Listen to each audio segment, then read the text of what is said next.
Welcome, dear Rauta viewers, for a little bit of a preview talk about Steelfest 2019 outdoors festival that's about to take place in a couple of weeks. So this video is gonna get old quite soon. So without further ado, let's talk about some interesting bands and the fest in general. What's going on this year at Steelfest in Hyvinkää, Finland, and which bands especially you should not miss. Because this kind of a video always requires a lot of talk, makes me thirsty even thinking. I'm gonna have a little bit of Kukko beer, Kukko IPA, provided by Laitila. Laitilan virtuvoitusuomatehdas, Finnish kind of a craft beer company that makes some nice beers for many different tastes. They've been kind enough to provide me something to drink while talking about Rauta. And talking on Rauta about various metal things that is. So what to start with Steelfest? Because this is obviously a different thing whether or not you are experienced Steelfest visitor or whether you are a first timer. Especially if you're coming from abroad, that is outside Finland, I think a little bit of basic ideas need to be explained.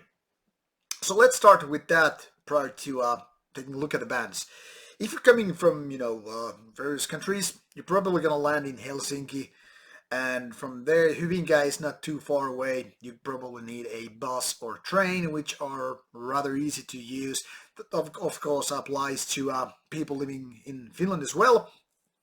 But of course, you need to make sure that you have accommodation because most hotels and whatever are already booked, of course, prior to the festival. But everything else is just quite easy.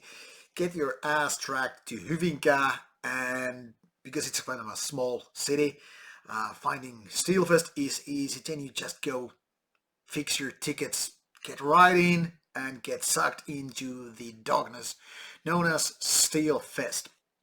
This is all the information you basically need. What else? Probably get some cash, but of course, credit cards and whatever are usable. There are lots of places for proper food. There are usually quite a nice selection of decent beers and whatnot.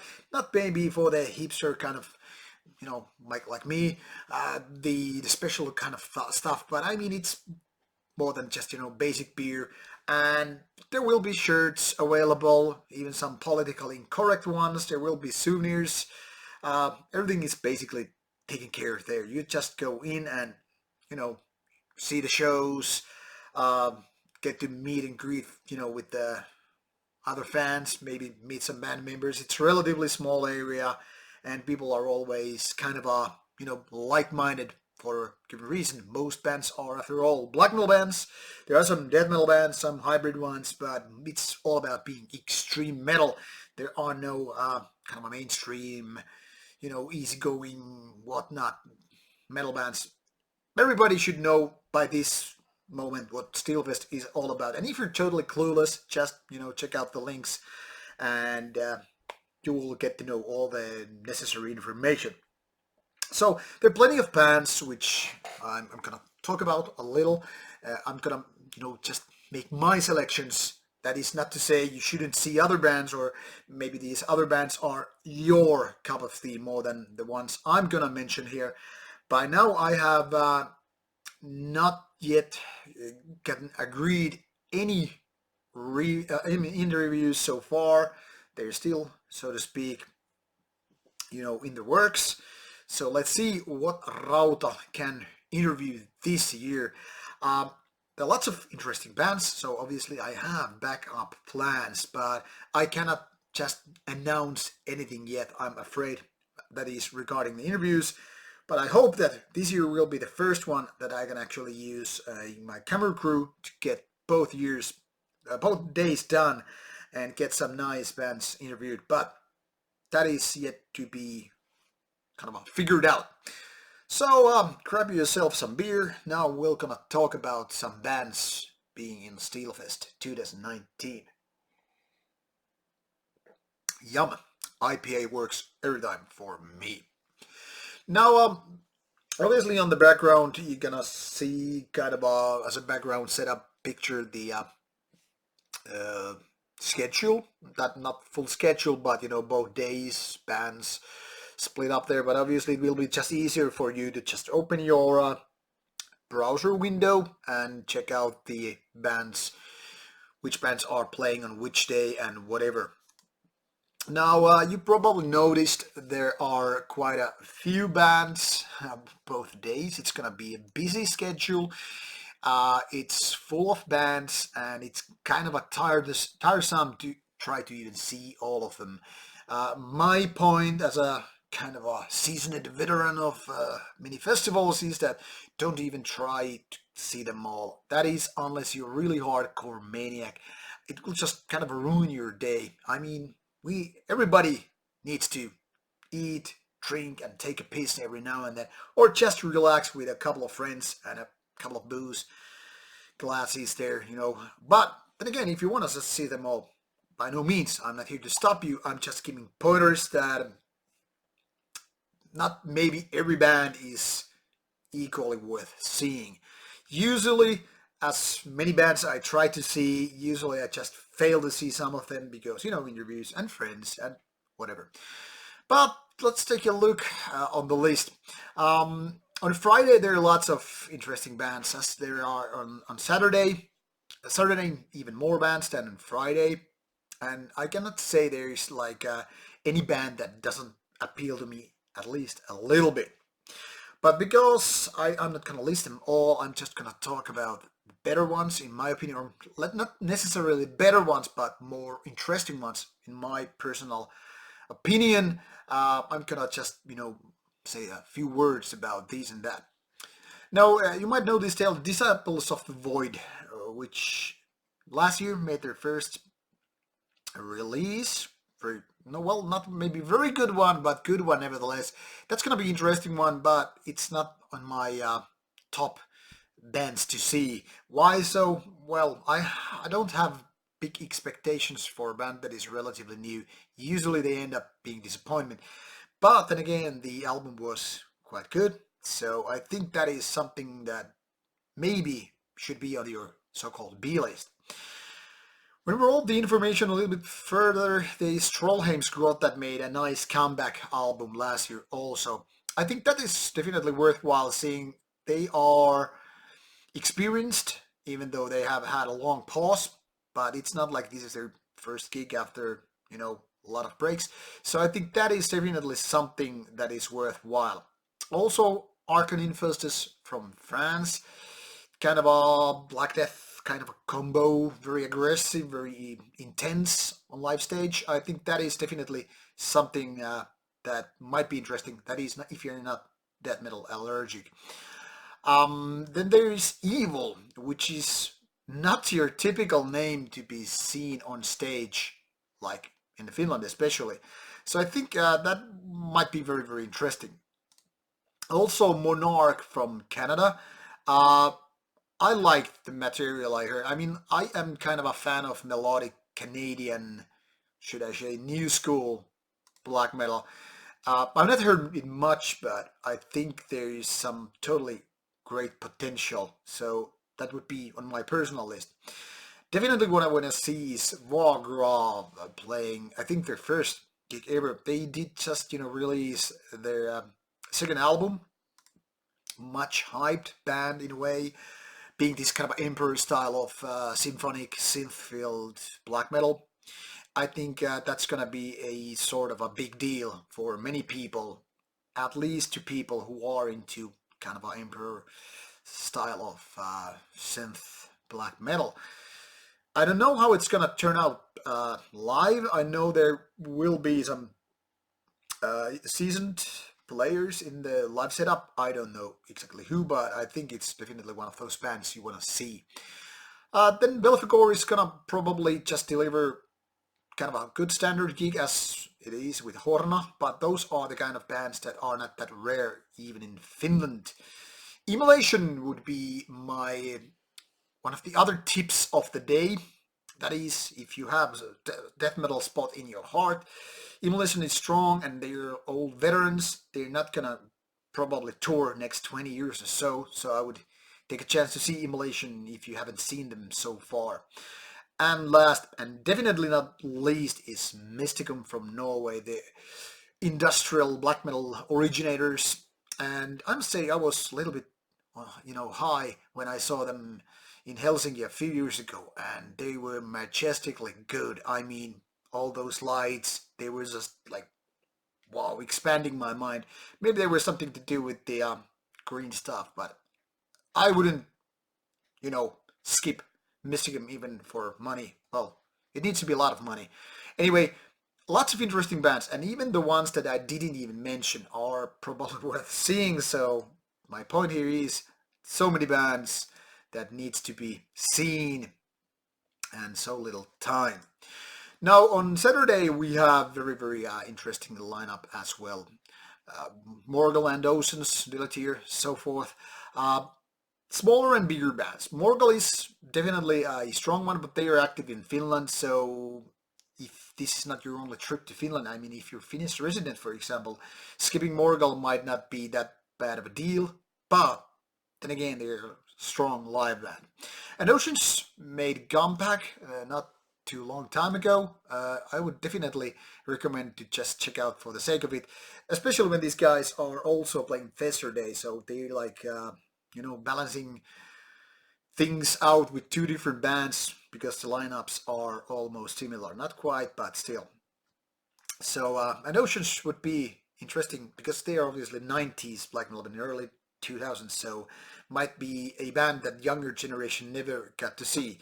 I've seen them many times, I've played with them, so for me it's not that big thing, but I want to see how the guys are now, like some over 15 years later when I think I saw them last time. They're quite solid names such as Eternus, Total Self-Hatred, but for me I think I need to see Dilatier from Canada. Also one of the kind of a more melodic black metal scene part, the Middle Quebec, Québécois metal, I don't know how that's pronounced, but you get the idea. Quebec black metal, the French part of black metal, they are very similar in style, Monarch, Dilatier, and those other bands, Forest. So totally, if you like the style, you need to check them.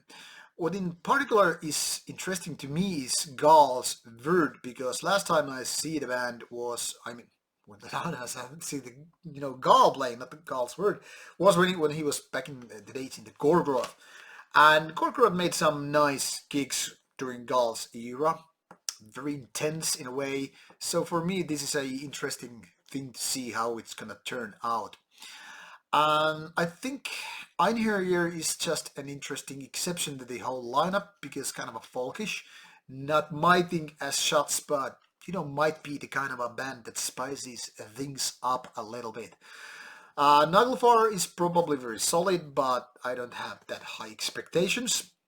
Interesting to see them nevertheless. Same thing I think applies to Asphyx and Odium. Totally different styles of band. One playing old school death metal, one playing kind of a synth-filled, Norwegian black metal. So not in my mandatory C list, but kind of curious about them. But then we have nice top four bands, so to speak. Vital Remains from United States. It's a rare thing. To be honest, I don't think if they have even played in Finland before this. I might be mistaken, obviously, but it's a band that I never saw, and I think they will be interesting with their satanic death metal, which is not that big of a subgenre. Nargaroth, dividing people's opinions, being kind of a humorous, and at the same time also delivering quite nice, songs. Kind of interesting bands. I saw them live a few years ago in Helsinki, and I think they were good. I mean, I never got kind of over with their humorous side, but still, if you haven't seen it, I think there's might be something interesting going on. And probably the most important bands are, as on Friday's list, also on Saturday's list, Mva from Poland and Marduk from Sweden. Both bands very seasoned, very experienced, very intense in what they do. yet different style, obviously.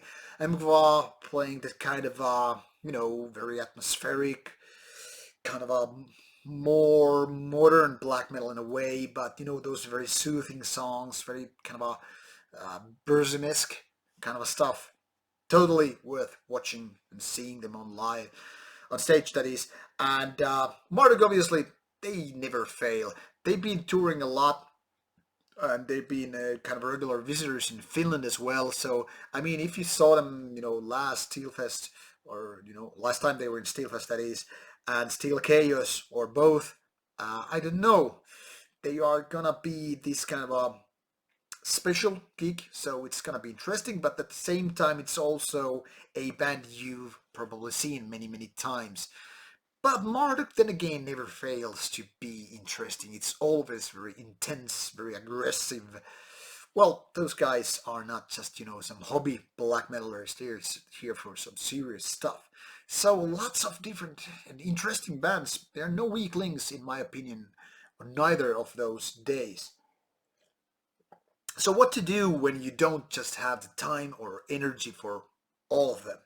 Well, there is no survival kit for this kind of 2 days of festival, party, black metal, whatever you want to call it, happening.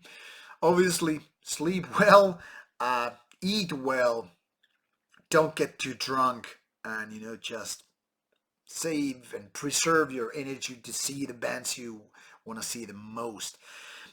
Like I said in the beginning, it's kind of hard to balance when you have so good lineup. This might be, I dare to say it, might be just the best Steelfest lineup. I mean, none of these bands are exactly like my top whatever bands. Well, there are some which definitely should fall into the category. But I mean, there are no bands that are like, oh, blah, I'm gonna skip that one, I'm gonna skip these two, and whatever. So it's like a really, really strong set of black metal bands. Maybe there could be more variation, different genre-wise. For example, it's kind of clear that there are no thrash metal bands. There are no pure doom metal bands as much I can remember. I'm not totally like 100% sure of all these bands which just are familiar with names. For example, of course, Aeternus is kind of a doom death, but it's not like pure doom or funeral doom like there was um, Skepticism a couple of years ago. But nevertheless, very, very interesting bands. And what can I say? There's no reason to just come for like for one day. You need to explore whole 2 days, the whole event. So I don't know. I have huge expectations. Couple of weeks, and it's gonna be Steelfest all the way, and it's gonna be blast. You probably have some questions, some opinions, something to say. So drop them on the comment box below, and I'll get back to you. If you have any questions regarding the festival, and I can help you with that, I'll try to get back to you as soon as possible.